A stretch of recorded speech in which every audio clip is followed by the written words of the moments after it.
एक गांव में मंगत नाम का एक भिखारी अपनी लड़की बेला के साथ रहा करता था। बेला की मां की मृत्यु गांव में फैली हुई महामारी से हो चुकी थी। मंगत को आंखों से कम दिखता था, इस वजह से उसे कुछ भी काम नहीं मिल रहा था।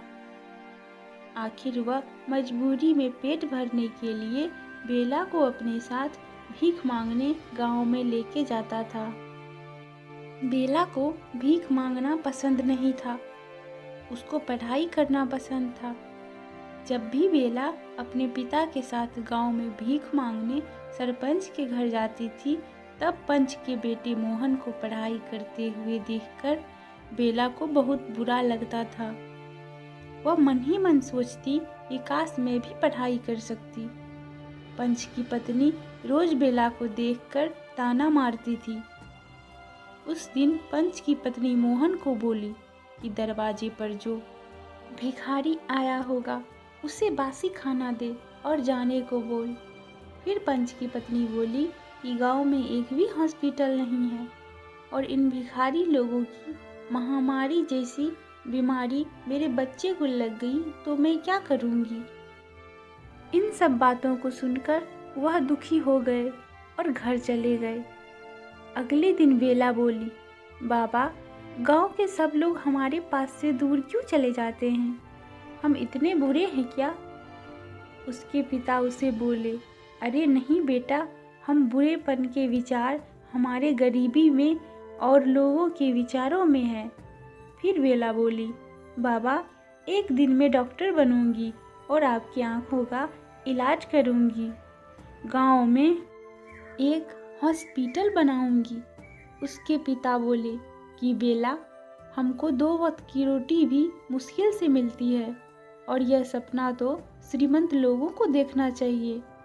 उसके पिता उसे कहने लगे कि बेटा, मैंने तुम्हारे लिए कुछ भी नहीं किया और ना ही कुछ कर सकता हूँ। उसी वक्त एक औरत ने बाहर से बेला को आवाज़ लगाई और कहने लगी कि बेला, आज मेरा शौचालय तुम साफ कर दोगी तो मैं तुम्हें 5 रुपए भीख में दूंगी। ना चाहते हुए भी बेला ने उस औरत की बात मानकर शौचालय साफ कर दिया।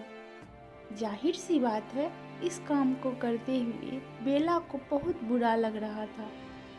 उसे बेइज्जती सी महसूस हो रही थी।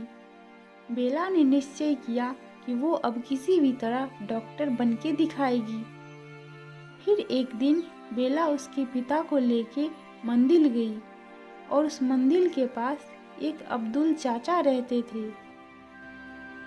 बेला उसके पिता को अब्दुल चाचा के पास छोड़कर आई। कुछ दिन खुद खिलौने बेचकर पैसे कमाने लगी। एक दिन बेला गांव की शिक्षिका सिम्मी दीदी को मिली और गांव की सरकारी स्कूल में पढ़ने के लिए जाने लगी। रोज बेला स्कूल में आकर खिलौने बेचकर पैसे कमाती और अपने पिता को भी संभालती। बेला रात रात भर पढ़ाई करके स्कूल में अच्छे मार्क्स लाके पास होने लगी। यह सब देख के पंच की पत्नी और गांव वाले आश्चर्यचकित हो गए। वह सब बेला और उसके पिता मंगत से जलने लगे। पंच की पत्नी सोचती है कि यह भिखारी लड़की कैसे पढ़ाई करके डॉक्टर बनती है, मैं भी देखती हूँ। बेला हर साल अच्छे मार्क्स लाकर पास होने लगी और सिम्मी दीदी उसे पढ़ाई में मदद करने लगी। धीरे धीरे साल बदल गया और बेला बड़ी हुई और उसने अपनी मेहनत से पढ़ाई पूरी की। आगे डॉक्टर का शिक्षण और आगे कॉलेज में एडमिशन लेने के लिए उसने एग्ज़ाम दिए और उस एग्ज़ाम में बेला टॉपर बनी। उसकी सफलता से सिम्मी दीदी और उसके पिता बहुत खुश हो गए। बेला उसके बाद पिता से बोली, बाबा, मुझे स्कॉलरशिप मिली है। पर बेला को आगे की पढ़ाई के लिए दूसरे शहर जाना पड़ रहा था। बेला उदास हो गई। सिम्मी दीदी उसे कहने लगी, बेला, तू टेंशन मत ले, मैं इधर सब संभाल लूँगी। तू शहर जाकर डॉक्टर बनकर वापस आ सिमी दीदी ने बाप की जिम्मेदारी ले ली, इसीलिए वो निश्चिंत होकर पढ़ाई करने के लिए चली गई। बहुत समय बीत गया, बेला की कुछ खबर नहीं आई। कुछ साल बाद गांव में फिर से महामारी की समस्या आई। कई गांव वालों के साथ बेला के पिता और पंच का लड़का मोहन भी महामारी की चपेट में आ गए और शहर जाकर हॉस्पिटल में भर्ती हुए। पर कई दिनों से वहां डॉक्टर नहीं आए थे। सब उदास होकर भगवान से प्रार्थना करने लगे।